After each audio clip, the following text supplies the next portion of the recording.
uncertainty of a new administration in Washington. As I said, we've done this before. We've been through this. And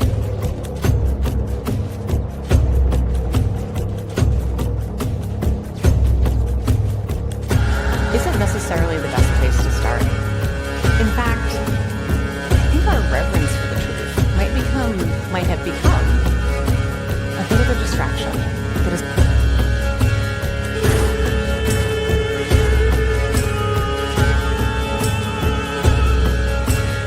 You condemn white supremacy. And he fuddled around, didn't say anything. I said, how about the Proud Boys? And he said, well, Ronald Reagan was 2 months into his presidency when John Hinckley Jr. blew a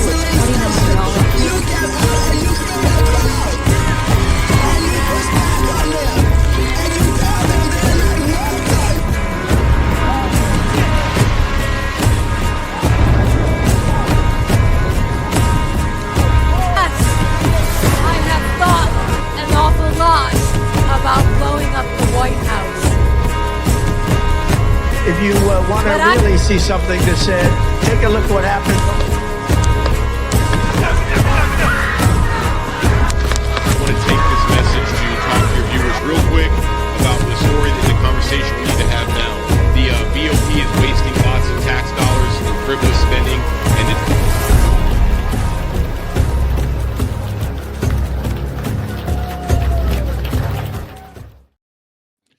Welcome, ladies and gentlemen. We are live. My name is Barry Ramey. I am the host of American Rising here on the War Boys Studios, and this is a special edition of our show featured by WeTheJ6ers.com.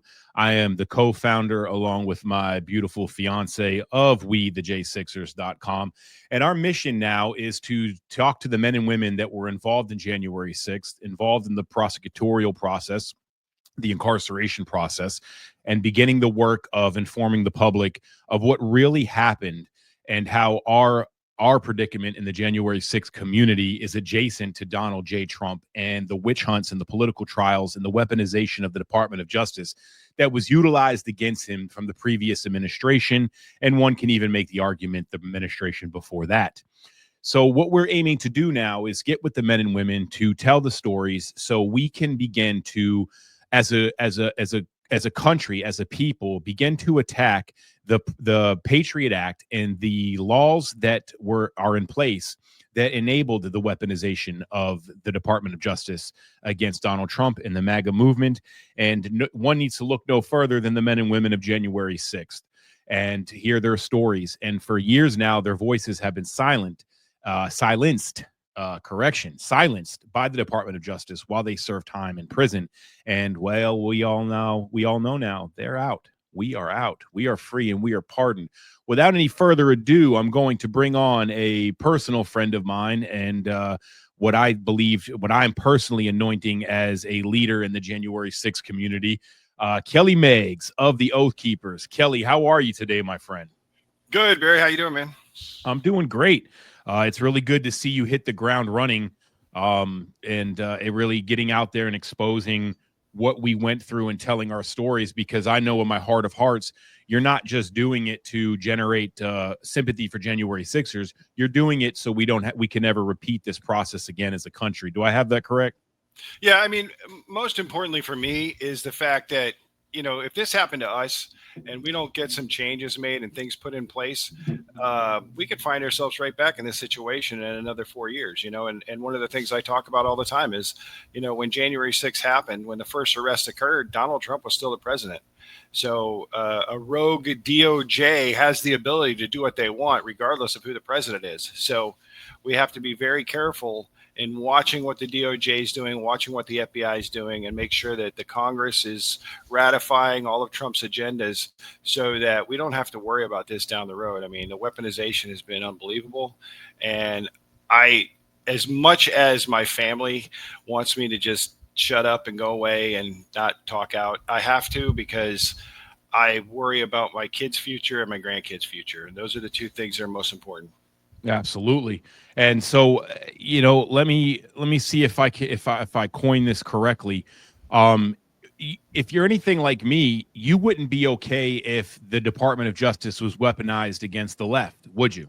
No, and I don't want him to be. That's one of the things that I posted actually about something yesterday. They were talking about the lady that spit on Ed Martin, and as much as I think that's a disgusting act to do to him, especially for everything he's doing to clean up their city, they're like all talking about she needs to get 5 years and max penalties and all these different things. I'm like, look, that's ridiculous. Yeah. I've had the government weaponized against me. I don't want it weaponized against somebody else, even if they are my political opposite. You know what I mean? I said I think that that's something fair, a fine, put her in jail for a year. You know what I mean? Just to let people know you just can't do that and do something like that. Yeah, I agree. Are you seeing conservatives call for this 5-year sentence for this spitting woman? Or Yeah. is it? Yeah. I would stand with you on that. What really do we stand for if we're just going to invoke what the other side has attempted to do to us? You know, Right. and I am one of these MAGA first Republicans that is kind of like, okay, I'm tired of the capitulation. There needs to be consequences and examples so they know not to do it, but let's be within the realms of reality, I guess, is what we're saying here.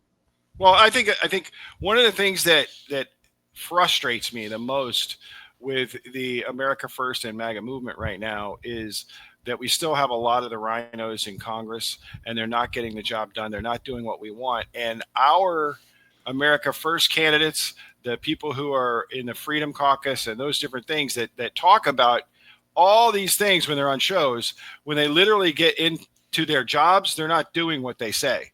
So I think we need to be as aggressive as the left is. If you remember back, by this time in the Biden administration, 700 of us had been arrested already.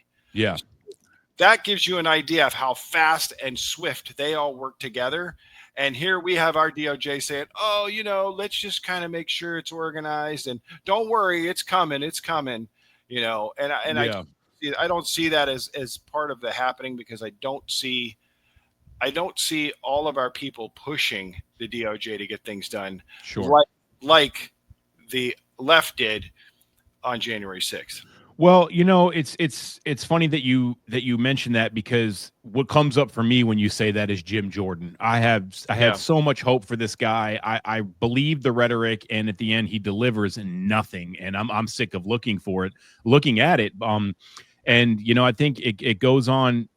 I think I would assume that, knowing how you and I feel about the current state of politics in America, I'd assume that we're going to wrap up the show with how important the primaries are. Yeah. But you got the conversation started now, because it is. I tell people all the time, I wish. Say what you want about AOC and Nancy Pelosi, but I wish the conservatives had their version of an AOC and Pelosi that will walk on fire and go to war to push their agenda through Congress, especially because the agenda we want pushed through is one of conservative values and Judeo-Christian values and safer streets and a cleaner system and more transparency in government. Right. But I wish that we had a Nancy Pelosi that would push that as fearlessly as she does. But we continuously find these spineless cucks, and on the conservative side of things, and I'm getting tired of looking at it personally, and that's what the primaries are for. And really, that's the focus that I think we need to look at going forward is how do we get people who are pushers, who are people that are going to pull the party along with them. And I really think we have to look inside our own community at the right candidates. If we have a January 6th defendant who obviously has been through the system, they're going to be the ones fighting the hardest to stop it again. So I would say that someone like Ryan Nichols out of Texas, Sure. He's running down in East Texas 1. He's got an opportunity to change a lot of things down there. And I promise you, if that guy gets up there, he's going to raise hell. And that's a good thing, because the guy that's in the seat now votes constitutionally only 60% of the time. So he's got an opportunity to get in there, vote constitutionally on issues that we all care about, because ultimately that's what it's all about. And ultimately having that person, like you said, that's going to push like an AOC, like a Pelosi. I mean, even Bernie Sanders is half freaking 1 foot in the grave, and this guy's out there just hammering people left Right. and right about stuff. He's completely insane. Right. But yeah, exactly. but he's I at wish least we had doing one. it. You know what I mean? Right. Yeah. I mean, we just don't. I mean, once Matt Gaetz was gone, I mean, and I think even he was a little tamer than he started out as. But what happens is I think these people get into office, they get comfortable, they don't want to lose their job, they don't want to rock the boat, so they just play along to get along. And that's ultimately what happens in politics. And I don't think you're going to see that from many of the J6 candidates that are going up there. I mean, I know Jake's running down here in Florida. I don't think he has a chance in hell against Ashley Moody. She's got too much power behind her. Yeah, she's got a big name recognition. Yep. And she's done a decent job. She's done a decent job, yeah. Yeah. So I've got no problem with her. I actually was considering running here in my district, but the problem is I can't say anything negative about Kat Kamek other than she did not get involved in a January 6th conversation, which I felt that's a little begrudgingly to me. Yeah. But when I deep dove into her history, how she votes and all those things, she is 100% constitutional. She's one of like 2 or 3 in Congress and in the Senate who actually are 100% voters in alignment with the Constitution. And I just don't see a reason to do that other than I'd like her to be a little more aggressive. Well, like to your point, I think that and it goes back to the other point that these conservatives are fucking spineless.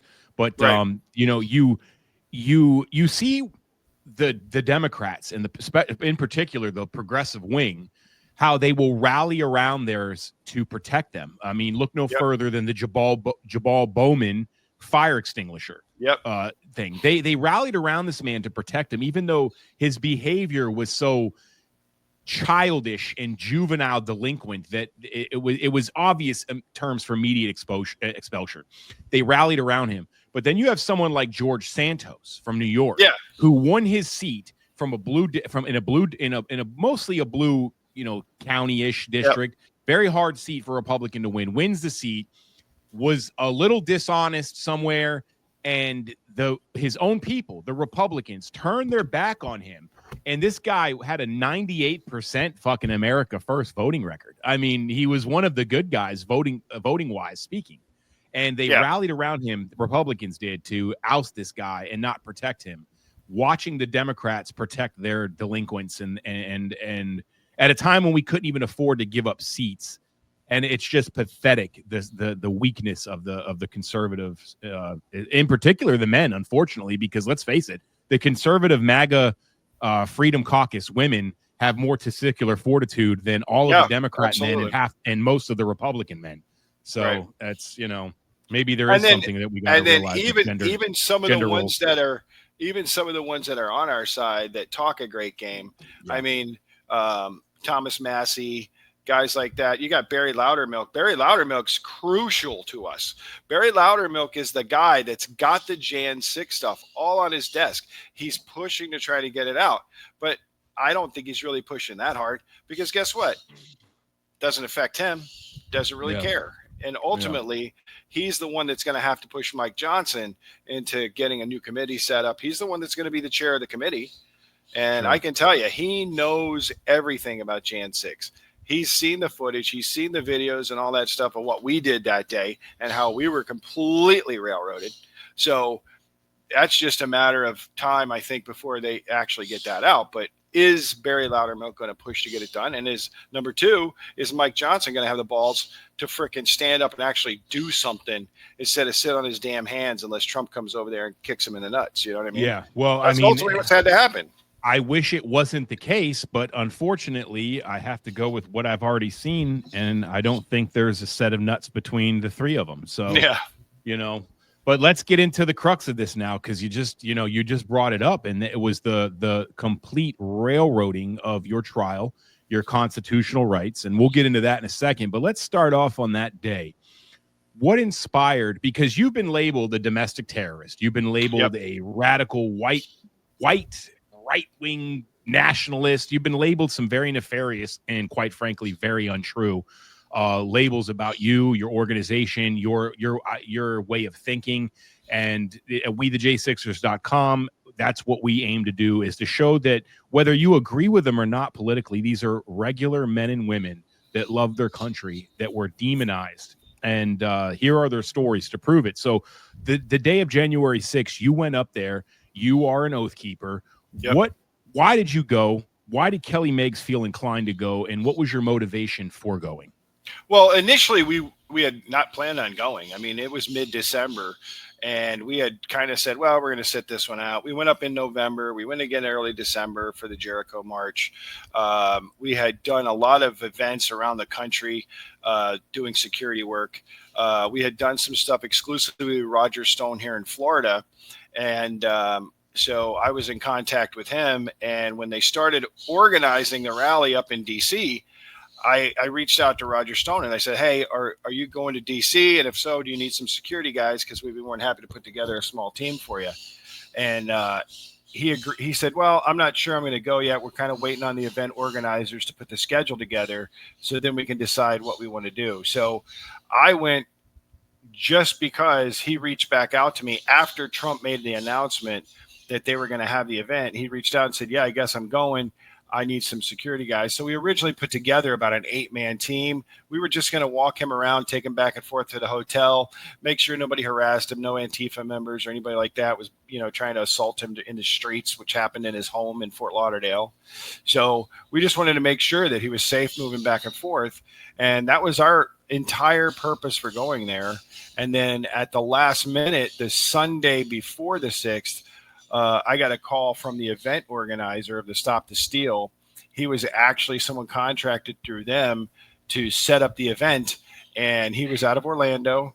I can't remember his last name, but his first name was Steven something. Sorry, my dogs are barking. I don't know if you can hear that too loud or not. But so he called me and said, hey, listen, we've got some speakers that are going to be speaking down at the Capitol, and what we need them to be doing is we need a group to move them from the Ellipse down to the Capitol so that they're safe and no one gets attacked on the way down so that they can do their speaking. And if you guys could stand around the stage while they're talking, then you can keep anybody away from them at that point. And then if President Trump does come down, you guys will step aside when the Secret Service comes in, and then we'll go back. So the strange thing about it is we said, yes, he needed 30 people. So I had to put a call out to get more guys from Florida to go. And we handed Roger Stone off to the Alabama group. But we had Secret Service clearance that day. Everybody that went with us had to turn in a driver's license, give us their social security number and all that, date of birth, everything, so that we could get cleared by the Secret Service to be in front of the VIP area. We were only about 10 rows off the stage inside of the front area. And we were also going to be doing in the secured area, Secret Service clearance, once again, at the Capitol grounds, which I believe is why none of us got charged with entering and remaining on restricted grounds. But this is the other problem. When we subpoenaed this information through the FBI, through the Secret Service, they never gave it to us. They would not produce the fact that we had this clearance. But they didn't deny it. They didn't deny it. They said, yes, we have records and information on Kelly Meggs, and we will be more than happy to provide that for you. Just give us a little bit of time. And then they just killed the clock until our trial was over. And the prosecutor's like, I can't do anything about the Secret Service. I can't control that. That's up to them, So, and it didn't matter. Whatever we brought up in court, it just didn't matter. So. Yeah, well, we're going to get into that basically because I have a theory, and I'm going to go ahead and put that theory out now.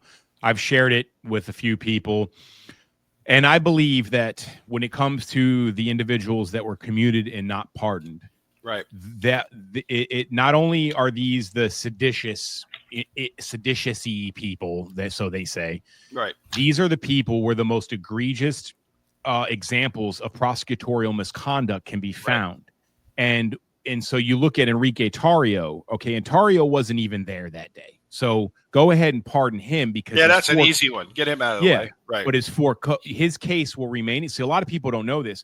When you get pardoned and your cases get closed, the prosecution can then move to seal your case, and they don't have to turn over any evidence. They can pretty much cover up anything that they've done in the background. But now that you guys are commuted, they can't do that. That right, we're still open. it's still preserved. Yep. So I believe that, you know, the state attorney's office is going to be looking at these cases and looking at how foul they were and having full access to them so they can show the American public just how effed up it was in your cases. And so that's my theory. I believe in the end, actually, I know in the end, everyone's going to be pardoned. But that's my theory on why you guys are being commuted, because they're taking a look at the evidence that in your case. And it's kind of messed up because, number one, my attorney is involved in the DOJ now. My attorney that represented us in trial, Stanley Woodward was actually stopped communicating with me in November because I did read that he joined the transition team. And he was the chief White House counsel during the transition and up until, I believe it was the beginning of March. And then they moved him over to third in the DOJ, in charge of the weaponization and some stuff like that. So he's working with Ed Martin fairly exclusively. And Ed Martin's really dialed into our community and he knows a lot about our cases. So I think you're probably spot on as far as that goes. The problem that we have is that we've gotten as far as appeals go. And I probably should take a step back real quick before I get into the appeal and just kind of explain what happened that day for us. We got, when we were at the Ellipse, long story short, President Trump was done speaking. We came out and we were getting our group together that we were going to move down. And the crowd was so big, we ended up getting separated into two groups. So we ended up with one of the speakers and the other group ended up with like 9 of the speakers. So they went ahead of us. They actually went by us and went down and we were waiting for them to come through. Well, the crowd was so big, we couldn't even see that they had walked past us. So they went down and they were standing outside of the Capitol when the barriers and everything were still up. So the barriers were up with them and Ken Harrelson and one of the guys that was with him, who I won't name because he testified against us, although he said we didn't do anything. I don't understand why they even called him in, but Kenny and them are standing there when the crowd rushes. When the crowd rushed, the speakers in the group we were protecting took off into the building. So Kenny literally has a video in his hand and the guy that's with him says, "Hey man, we need to go in there." And he's like, "I'm not going in there." And he goes, "No, we need to go. The whole crowd's going." And he goes, "I'm not doing that, man." And then he sat there and on his video that he is filming of all the people rushing towards the building, the cops come up and start moving the barricades away. So he's like, "Okay, I guess we're okay to go then." And they moved right up to the stairs. So that in itself was almost like entrapment. If you're going to move all the barricades out of the way, I don't know if you just didn't want people to fall on them. You're afraid someone was going to get hurt, whatever the reason, but that's the dumbest thing you could have done. And so when our group finally gets there, we didn't get to the Capitol grounds until 2:30. Okay. So at 2:30, we walk on to Capitol grounds. We come around to the side of the building and there is total chaos. Now understand, there are no barricades. We saw none. We did not enter, take down barriers, anything like that. So I called someone who was in charge of the detail that day, who was running the we had 8 different security teams there, and he was kind of overwatching all of them, making sure everything was okay. And I called him and I said, "Hey man, I don't see a stage. This shit's crazy. I mean, what are we doing?" And he goes, at this point, no stage, no speaking, nothing's happening. Let's all meet on the south side of the building and just regroup. And then we'll go to the different stages that are on the outside of the Capitol and we'll kind of do that. So I said, "Okay, that's cool." I said, "I got to find Kenny and then we'll come and get you guys or meet up with you." Right. So we're standing there and I'm looking at the front of the building and I happen to see Kenny. He's four steps from the top. And that's when we went up to get him. We went up the stairs and as we were moving through the crowd from the Ellipse down to the Capitol, we had done, when you get in a tight spot, you'll single file it so you can move through the group and then you'll reopen up into your group. so that you can keep the person in the middle that's protected, right? So we moved up the stairs, and when we did that, it became a single file line, and everybody grabbed a hold of each other so they wouldn't get separated, right? So what the prosecution did was the prosecution used this video of us going up the stairs and then showed us entering the building. So they made it look like we went up the stairs and right in the building, right? Yeah. That's not what happened. What happened was we went up the stairs, we turned left, and we stood there for about 5 to 10 minutes singing the national anthem, praying with everybody, doing the whole thing. I had a cigarette. I lit a cigarette, you know, took out a bottle of water. And we were just chilling for a little bit. We were pretty much, that's it. We're done. We're just going to go meet these guys and go back to the hotel. That was the plan. Excuse me. Well, at that time, a guy came down from the top and grabbed one of my guys and said, "Hey, we need help up here. We need help up here." And so we're like, okay, what the hell's going on? So we went up there to see, and there was nothing going on. The doors were closed. There was no police there. There was nothing happening. All of a sudden, the doors popped open, and the flood of people went in like a concert. And I literally went into the door. I was like this angle as I went through, like sideways, coming through the door. And I just kept yelling at my wife. I'm like, listen, keep your feet down, because if you fall in here, they're going to trample you. So you have to make sure you keep your feet underneath you. I mean, I'm 6'5", 290 pounds, right? I was being lifted off the ground because I had smaller people behind me pushing like this to get in the building. So once we got in the building, we got our bearings. We ended up, I didn't even know how the building was laid out. I never even paid attention to the damn Capitol. You know what I mean? It's just never something I did. I walked around it from the outside about 5 years before then with my son. And so we ended up inside the building, and next thing I know, we're in the rotunda. I didn't even know that was what it's called. I just kept telling everybody it was the big round room, and then they told me it was a rotunda once we got outside. And I was just shocked because it's beautiful. I mean, it really is. I mean, the artwork, the freaking roof painting and all that stuff is pretty amazing. So we kind of wandered around and saw that. And then one of the things that we had done, being that we had worked the riot in Louisville, when Antifa was burning the city down, we had worked security for Stone and all that stuff. And we had done a couple of the BLM riots that had happened around the country. By putting yourself in that situation, instead of you getting anxiety in that situation, you realize that you have to take a step back and calm down and don't get caught up in all the commotion that's going on. So what we did was we posted up against a wall next to a statue and a hallway.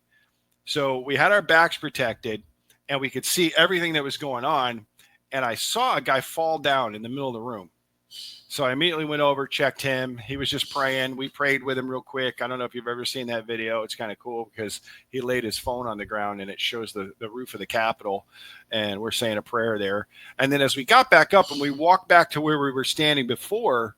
Wait, so you were saying a prayer with a guy in the middle of all this in the rotunda? Yeah. It was pretty cool. I actually have back here Insurrection 101, and that's the first thing it says in there is find a random person that falls and pray with them in order to start an insurrection. So you're definitely you're handling it. You're bossing it out, man. Good job. So yeah, as we got back to our spot on that corner next to the hallway, actually Joe Hackett, who's one of our members here in Florida, he came to Kenny and said, "Hey man, there's an officer down here that's having a problem." And I didn't see this going on. Hold on, before we get to that, because this is the good stuff. Yep. I wanted to tell you real quick before we get too far from that situation. You know that famous photo of you guys walking up the stairs with your arms on each other, right? Yep. Well, the stack, right? Well, you know, we know how the media was trying to frame it, that this was trained paramilitary tactics. Yeah. And so when I went to retain my first lawyer down here, we were talking about your case, and I didn't know anything about you guys. This was a year after January 6th. The FBI knocked on my door. I knew it was that time. I'm going to prison. Yeah. So I'm at the lawyer's office, and we're preparing, and they were talking about how messed up the media narrative about January 6th. They were talking about the stack, and my attorney at the time who has been in the military was like the whole point of that is to put your weak arm on the person in front of you so your dominant arm can draw your service pistol. Right. So the fact that all these people had their right hand on the person in front of them meant all these people were left-handed if we were going by the paramilitary reasons why that was that someone would be doing that. Statistically impossible for all those people to be left-handed, so I think one person is actually left-handed because we've talked about that before. Yeah. The fact that it's so ridiculous. Yeah, and I mean it's they don't even think, the DOJ, when they put these throw everything to the wall and see what sticks cases together, which is 85% of the cases they do. They don't have to think because the juries are rigged. They're going to go off whatever they say. It doesn't matter. Sure. That's the problem. So let's get back to this. This is where I think in my as far as the outside looking in, everything that I know the Oath Keepers went through, this is the story around this right here, and the way they tried to frame it and lie about it. You guys helping this officer, I think, is the most egregious form of political prosecution that I've ever seen, like the way they did this. So let's get to that story. You see this officer, he's being hurt. He's not having a good time. No. Here comes Kelly Meggs and the Oath Keepers. Take us there. Well, like I said, Joe told Kenny, hey, there's an officer down here screaming at the top of the stairs. He's got a rifle. And so Kenny went down the hall, and Kenny went across the hall from him. He was standing in front of a stairway that goes downstairs to the crypt. And he's standing there, and he's screaming. He's yelling, you guys trying to kill us. You motherfuckers are doing this. You're hauling people. They're bringing the cops out on stretchers. Everybody's bleeding down there. You can't go down there and all this stuff. And so Kenny's like, hang on a second. Just calm down, right? Because this guy's waving his gun around, yelling and screaming. So Kenny comes back over and gets me and goes, hey, man, we got a problem over here. This guy's got a rifle. The crowd's antagonizing him. We need to do something. Now, no one was on top of Dunn, like trying to push him or anything, but they were all surging around him. You know what I mean? The crowd was starting to build there. So Kenny, and this is Officer Harry Dunn, just to be clear. Harry Dunn.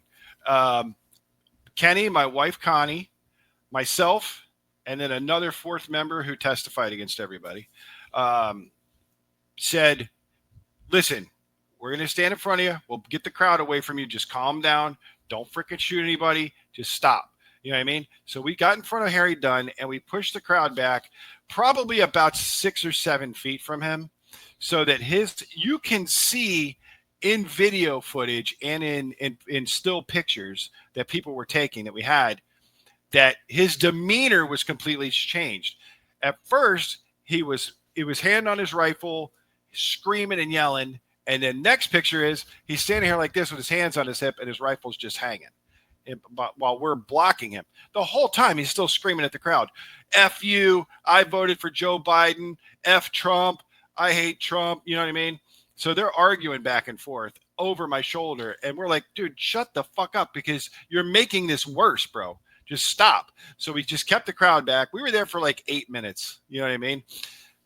In his first FBI 302, when the FBI came to interview him, he said, the Oath Keepers came, they protected me, they helped me and kept the crowd away. That was his first FBI 302. His second FBI 302 was, well, they came and stood in front of me, but I didn't let them do that. They just did.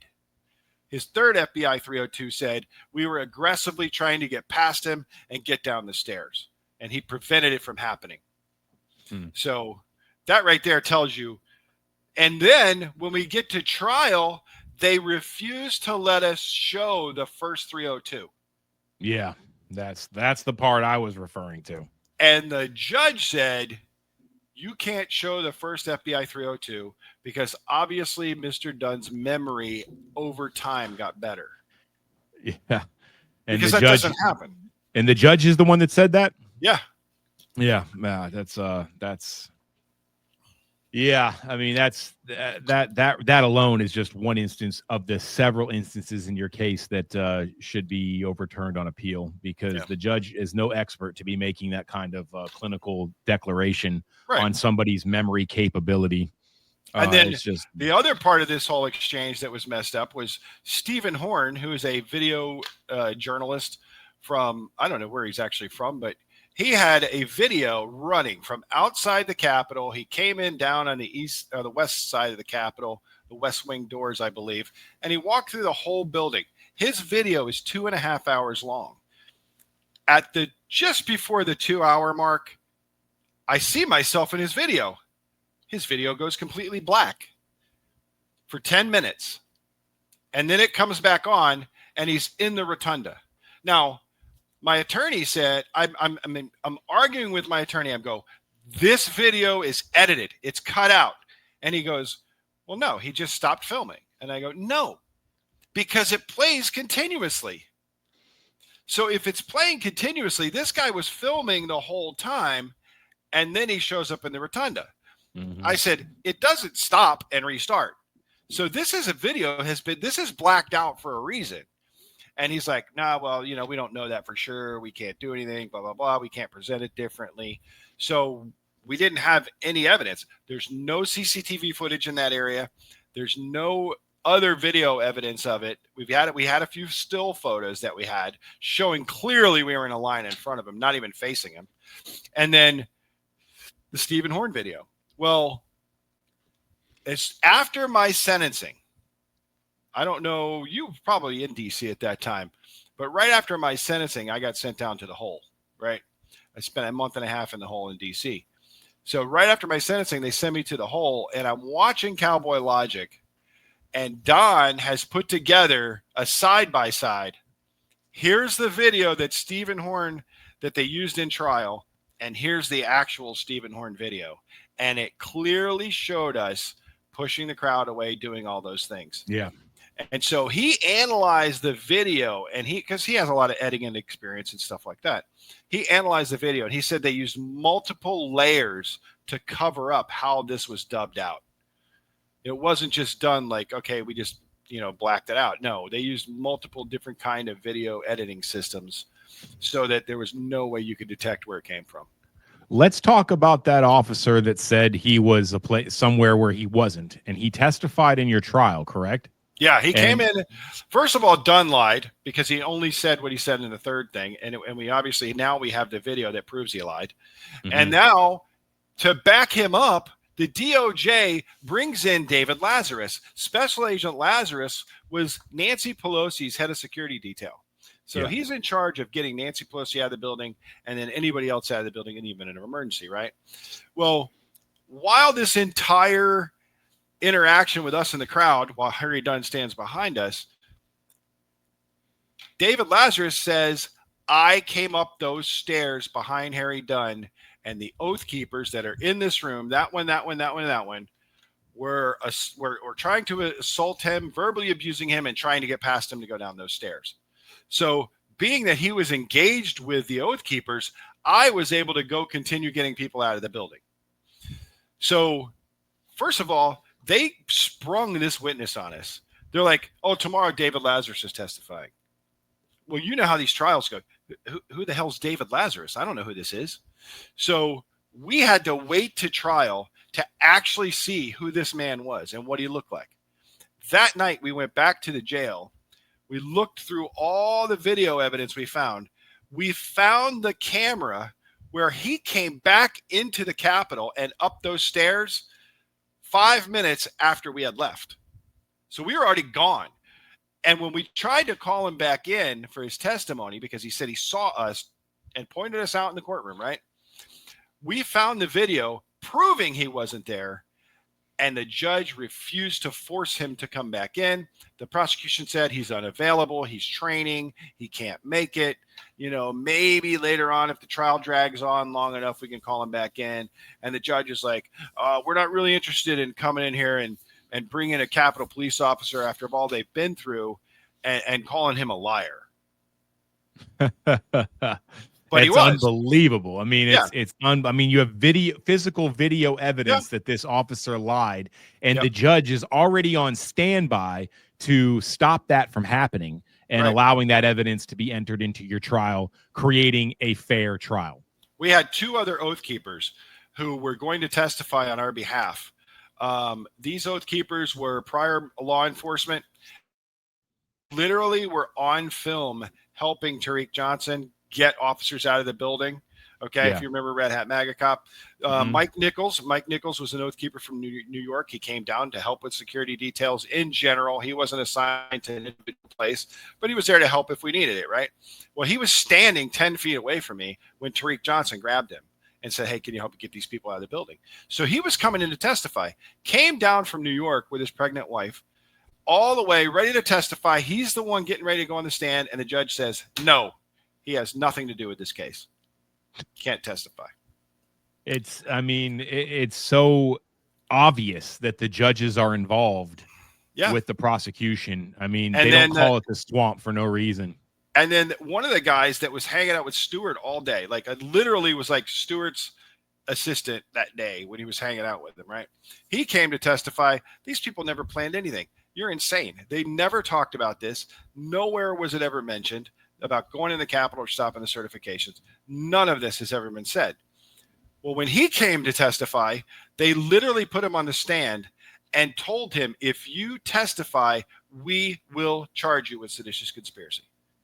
We got a comment on here from Tommy Tatum News that asked, does he know about the 7 headshot video? I have no idea what that is. No, me neither. So, Tommy, if you're still listening, we do not know what the 7 headshot video is. Inform us, please.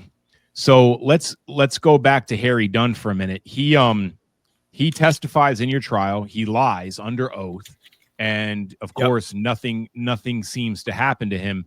Unless I'm mistaken, there was a cop that testified in your trial to something that he testified in a couple other trials to the same thing. Was that you guys, or was that the Proud Boys? No, the officer that testified, we had a guy that testified to the violence on the other side. I don't know why. It had nothing to do with us. We couldn't use anything from the other side of the building as evidence. Like we couldn't show anything from Roseanne Boylan that they were beating the hell out of her. We couldn't show anything to do with Ashley Babbitt. We couldn't show any egregious police activity because all they wanted to do was sell this narrative to the jury. Now, another thing that was interesting about our trial, and just to give you an idea how corrupt this isn't a DOJ specific thing. The DOJ was working hand in hand with Congress to prosecute us. And this is how. The January 6th committee was originally scheduled to come out in January of 22. That's when our trial was supposed to start, January of 22. As soon as our trial got postponed, the January 6th committee said, well, we still got a lot of people to interview, so we're postponing these until probably June, because that's when our trial was supposed to start back up. Once they saw that June wasn't going to happen, and we had been pushed back till September, October, they moved it again.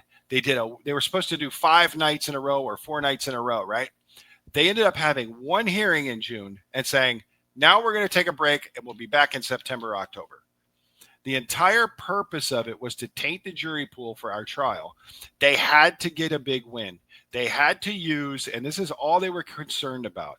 They wanted to tie the Oath Keepers, who are far-right extremists, who've never had any criminal history, never had any kind of confrontation with people. There's been no violence at all associated with our organization. Our presence prevents violence. That's all we're there for. 2,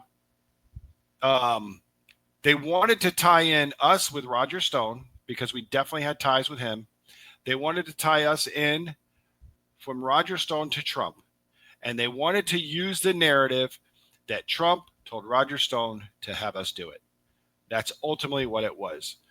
And so it really pisses me off when the complete lies, the complete narrative, and everything that was spun wasn't just coming from the DOJ. It's actually coming from Congress. And I looked at the grand jury testimonies just literally 2-3 days ago. I was talking to my attorney when we submitted some paperwork recently. We and I'll get into this because we did end up asking for the pardon. We did those things, and the grand jury, every single witness before the grand jury said we didn't do it. It didn't even matter. They railroaded it right through. I currently have a copy of an email from our prosecutor, from the lead prosecutor on our case, who begrudgingly sent a email to our attorneys that said the Oath Keepers chats, conversations, anything we have, any of the evidence does not have anything to do with stopping the count or entering the Capitol. Yeah, well, to that point, you know, like now a lot of people are getting to learn this as well. In the famous Mossad chat from the Proud Boys, there was a comment from Enrique Tarrio. Nobody bring plate carriers because it's illegal in DC. If you're trying not to be stabbed, put a cutting board in there. Do not bring plate carriers. It's illegal. They wouldn't let that comment come into evidence. Right. Because it went against the narrative that they planned this whole thing. Well, who tells somebody don't bring bulletproof vest? It's illegal. Put in cutting boards if you're trying not to be stabbed. Right. I mean, that's a very important thing right there. And they wouldn't allow it. They wouldn't allow this clear evidence in to defend this guy's case. And in our case, Don Seekerman was originally supposed to be in charge of the operations on the ground in DC. And he was a prior law enforcement officer. He contacted Metro PD, told him we were coming, told him we were doing security, and asked, he said, we have about 10 to 12 law enforcement officers that are going to be there. Can we get reciprocity to carry and Leo carry in your state or in your district, right? And they said, no, you're not allowed.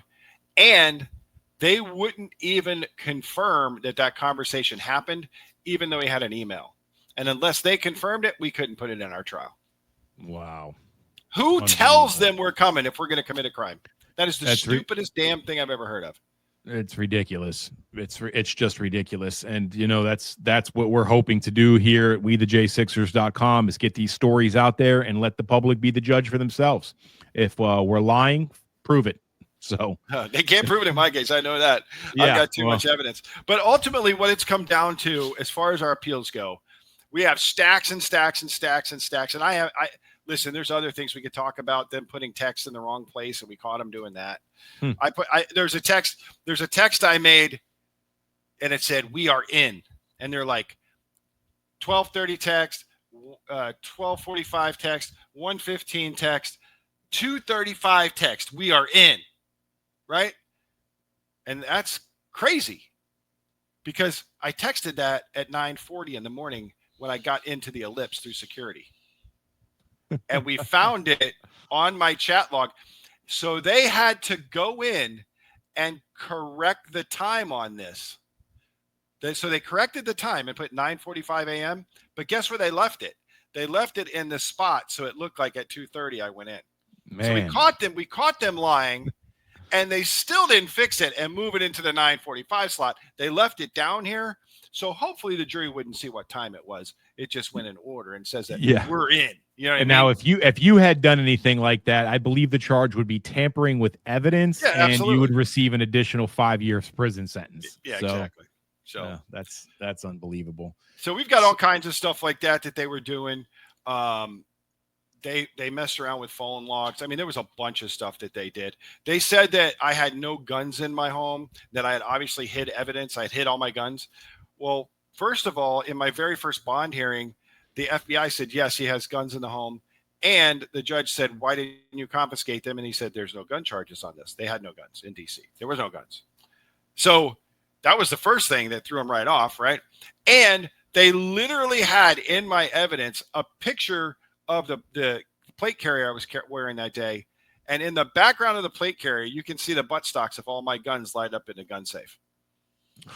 So they were there. You know what I mean? So it's just a continual bullshit and lies during the trial. And it didn't matter because you're not going to win there. I mean, some of the guys won on some of the charges, but nobody got off on everything. It was just a complete setup. But that's why, even though we got commuted, I wasn't that upset about it, especially since we don't have any probation. That's a bonus.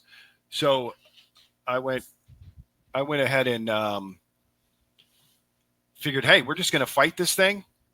And that's my wife. She's also a domestic terrorist. There you go. Yeah. So, the I was ready to fight this thing all the way to the end. We had plenty of evidence in our favor. We've got all the proof in the world. And I've had hour-long conversations with people about why we should continue fighting and not go for the pardon. I don't want a pardon. I've said that 100 times. I really don't. But about 2 weeks ago, we got our schedule for our appeal, and our first draft is due in August. The government's response is due at the end of February of next year. Our response is due next summer. Then they get another response. I mean, this thing's going to drag on for another 2 or 3 years. So if they're going to actually try to expose anything in our trial, they're going to have to speed things up quite a bit. And I don't think they need to wait for the entire – I think there's an opportunity here to say, look, we're going to pardon these people. And this is why we're going to pardon these people. Here's a video of them protecting an officer. Here's video of me standing by the front door with 3 cops standing there, letting people pour in, and nobody can get out. I had to actually ask the cops. He's like, look, man, if you can get people out of here, go ahead. I stood there for 6 minutes getting people out of the building, stopped the flow coming in, just me, and everybody got out of the building. Once the whole hallway was cleared, the officer fist bumped. He's like, hey, man, thanks. And I walked out the door. It's all on video. Yeah, I seen it. And we showed it in our trial. So it's like, it's the stupidest thing. And I just hope that they come out, they say, look, we're going to pardon these guys. This is why we're going to pardon them. They were wrongfully convicted. Their trial was a sham. There's too much evidence that just was altered, which was used against them, which was lies. We've just got too much on them. There's no way around it. I mean, between the video evidence, which is the best evidence, how can you say, listen, I could tell you all day long what I did. Put the damn camera on and let you see what I did. You know what I mean? Yeah. Why would we ever, and this is the same thing we continue arguing about with releasing all the J6 videos, why would we ever ask for video proof if it wasn't frickin' true? And that's why. Because they don't want people to know the truth. They really don't. Well, I would suggest that the pardons aren't enough. The fact that people attempted in our government to frame a case to put away multiple individuals for the rest of their lives in a lot of cases. Absolutely. Conspired to do so in order to frame a president and his supporters as being extremists. And the people that did this and that were behind this, they need to be severely punished. And we need to have legislation put in place to prevent this from ever happening again to any side of the political spectrum. And I agree. I rest confident that if it was being done to the left at any point in time, the right would be there to support you. I wish we could say the same about you guys, but, you know, we're kind of used to it at this point. But we have an opportunity to change that. You've got Tom Tillis, who's a total piece of shit up there in Washington right now. He's from North Carolina. He doesn't want nothing to do with January 6th. He doesn't want to hear about anybody's innocent in January 6th. Watch the damn videos. Watch what I did that day. Tell me I'm not innocent that day. Go ahead and look at how he's voting out Ed Martin because Ed Martin supports January 6ers. Listen, let me tell you something. Ed Martin doesn't care if you're a January 6er or not a January 6er. He's trying to get justice for people that were wronged by the government being weaponized, whether it's school, whether it's the people at the PTA meetings, whether it's the people at the pro-life centers that are getting assaulted. That's all he cares about. Those people should not be assaulted. They should not be violated. They shouldn't be listed as domestic terrorists, all those different things. And that's all he's fighting for. So I think the key to this is we have an opportunity to get rid of Tom Tillis in North Carolina. And let me tell you something. Don Brown, who's going to be running against him for Senate in North Carolina, he wrote the book, Extortion 17. If you haven't read that book, that's a great book. It's about the SEAL Team 6 team. I think that's probably one of the best ways to support him. If you don't like donating directly to a campaign, at least get a good book out of the deal, and he'll make some proceeds from it he can use for his run to Congress. But guys like that are literally saying the truth, fighting it, doing all those things, that's who we have to get in office. We have to get to these midterms. We have to make it happen. And that's our responsibility to motivate people. So every time I talk, that's what I talk about. Yeah, well, if we do not, and if the more people watch this show, the more you're either going to get behind and support and or get extremely annoyed by me saying this, because I'm not going to stop.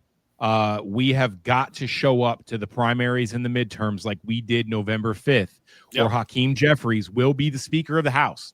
And we will watch the same crap that we have watched for years with the impeachment shams and the stopping his agenda and the crap that they're able to pull when they get into power, just a little bit of power.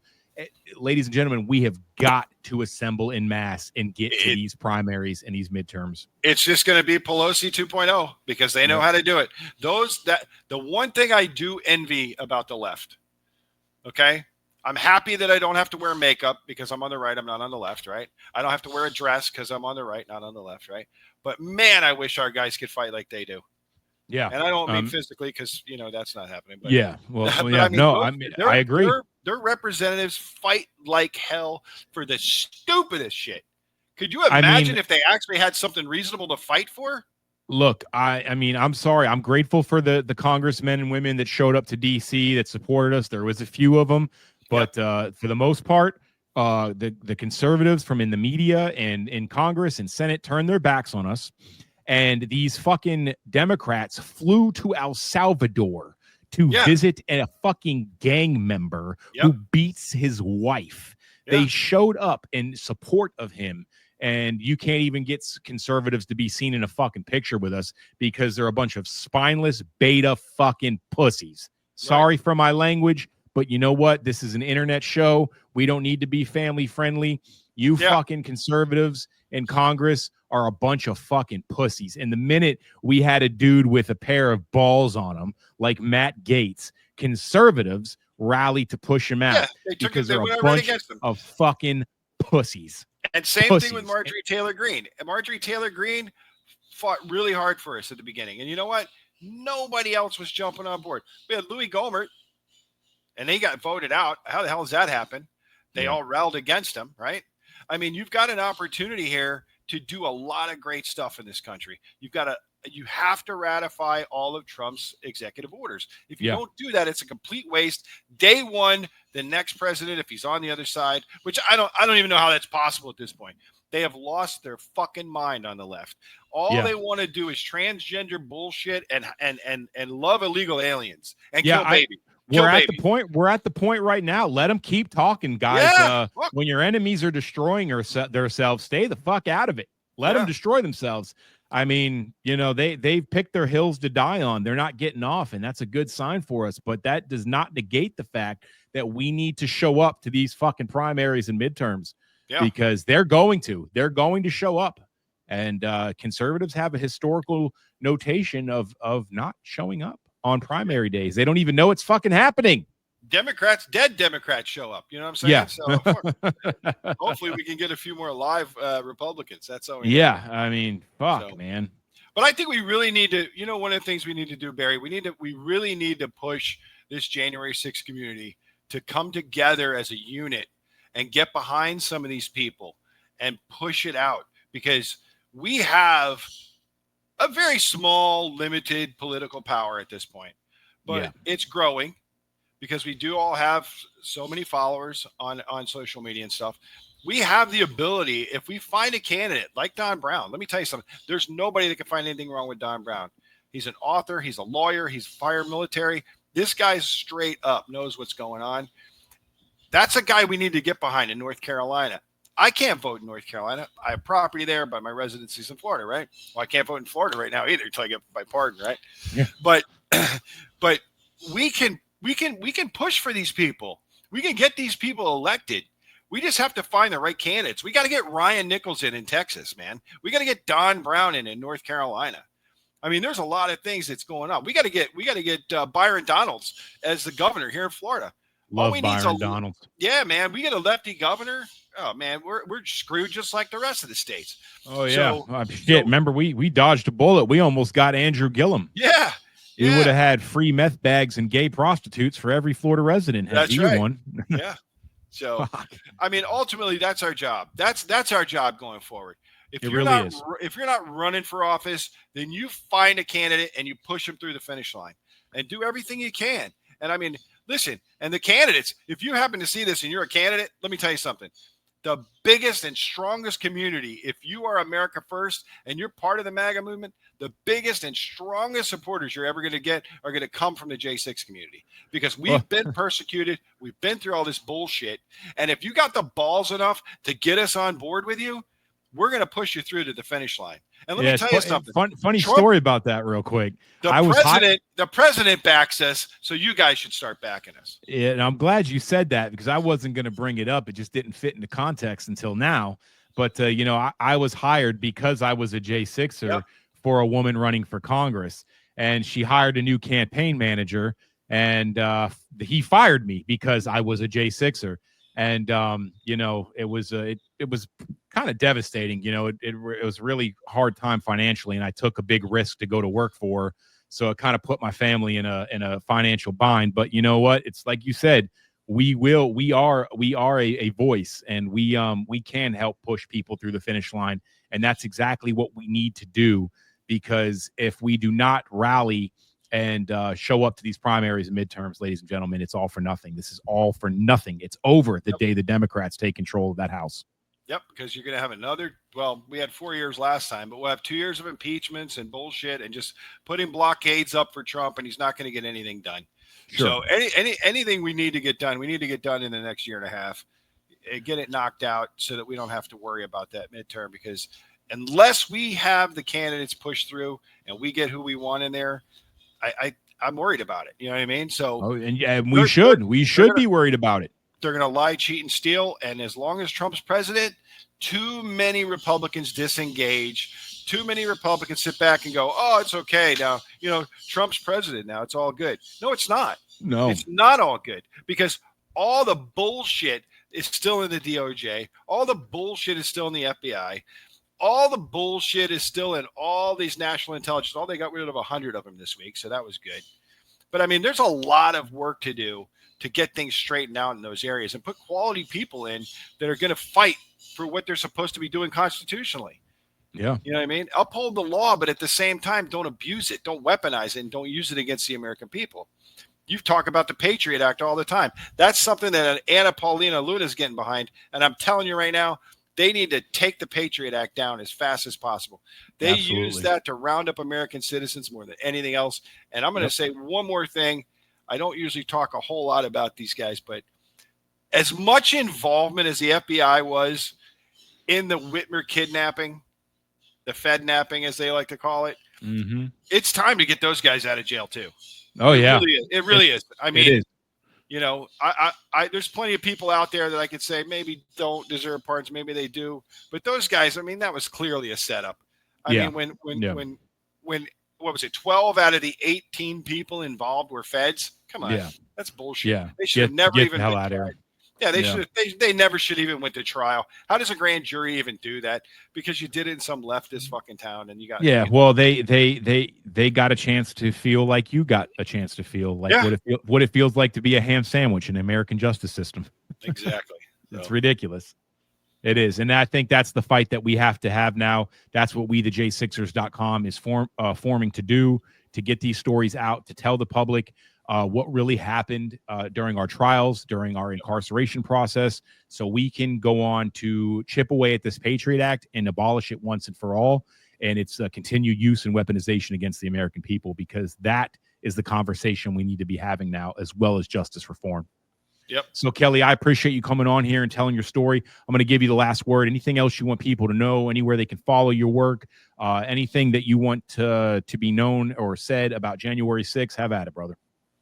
I mean, really, it's a matter of the American people standing behind the values that our forefathers put there. I mean, that's something that we have got to understand. Our country has lasted for 250 years now for a reason, okay? Because it was founded on the principles of God. It was founded on the love and brotherhood of man back and forth. If we're going to have a division, we're going to be fighting all the time, we're never going to get things accomplished. But you have to understand that that's the playbook that they use. They keep us divided so that we fight with each other instead of looking at what they're doing. Look at what Doge has exposed. Look at all the things that have happened that we've seen. We didn't know it was nearly as bad as it is. Now you've got the auto pin scandal, right? But it's our job to put people in those offices and hold them accountable for what occurs. And that's the only thing I can tell you is if you're not willing to fight for the future of the country at the voting booth, getting out there and knocking on doors, doing whatever you got to do to push the right candidate over the line, then you know what? You don't deserve the country. Yeah. Well, we do not have a politician problem. We have a people problem. Yep, 100%. And the politicians in their districts that we are most appalled at, they represent the people in the district. Right. So think about that. And I mean, you're absolutely right. This is a reoccurring problem. And if we do not get Trump the help he needs to continue out the last couple years of his administration, then we're going to go right back to the same crap that we've been 4 years previously. Yep. Just like that. And one day, as soon as that gavel hits that table and Hakeem Jeffries is declared the Speaker of the House, this America First agenda is over. Ladies and gentlemen, we have got to show up in these primaries and midterms. You're going to hear me say that every fucking time I go live and steal Enrique Tarrio's private fucking X channel. He doesn't know he doesn't know I'm on here right now. He's going to be pissed. Yeah, that's all right. So, yeah. Well, Kelly Meggs, you are one of our featured speakers at WeTheJ6ers.com because of the way you articulate your point and because it's more powerful than just January 6th. We're not looking at WeTheJ6ers.com to generate sympathy or pity parties for January 6ers. We are trying to inflict and infect change for the Department of Justice and the American people as far as the Department of Justice is concerned. So your story is an additive to that and the mission and goal here. So welcome aboard, Kelly Meggs. I appreciate you coming on. I'm going to drop you back down off the stage. Anything else you want to get out? That's it, man. Hey, thanks so much for having me. Appreciate it. Absolutely. We'll talk to you again soon. You got it, brother. God bless you. Well, that was Kelly Meggs of the Oath Keepers, and he was one of the several men and even some women that went through very egregious show trials that the American public got to see and witness. And on top of that, after being sentenced, their voices were silenced. And now they're out and they're allowed to tell their stories. Their First Amendment rights have been restored, which should have been suspended in the first place. We are going to continue meeting with the men and women of January 6th and intimately telling their stories of the political process that was used against them and hopes that we can band together as American citizens and end the Patriot Act. That is our goal and mission. The Patriot Act is an egregiously unconstitutional piece of legislation that must be abolished. And it is affecting every single American every day. And most people are completely unaware of it. So, want to give a shout out to Edward Snowden. Thank you for what you risked and exposed. But we need to continue this work. And I truly believe that the J6ers have a path and way forward to do so. So thanks for tuning in. I appreciate you listening. Give us a follow on X now. We just started our page at We the J6ers. On all other platforms at We the J6ers. Please give us a follow and share this video out and get ready for the clips that we're going to make because that's what we're here to do. Tell these stories at WeTheJ6ers.com. God bless you all. God bless America. And unless you play for the NFL, never take a knee to communism.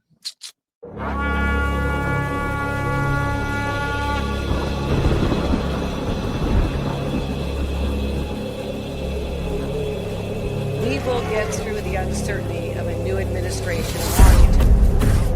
As I said, we've done this before. We've been through this. And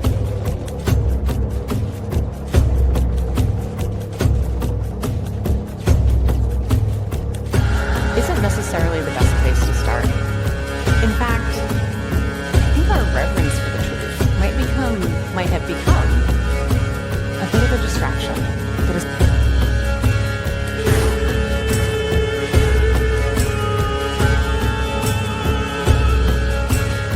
You condemn white supremacy. And he fumbled around, didn't say anything. I said, how about the Proud Boys? And he said, well, Ronald Reagan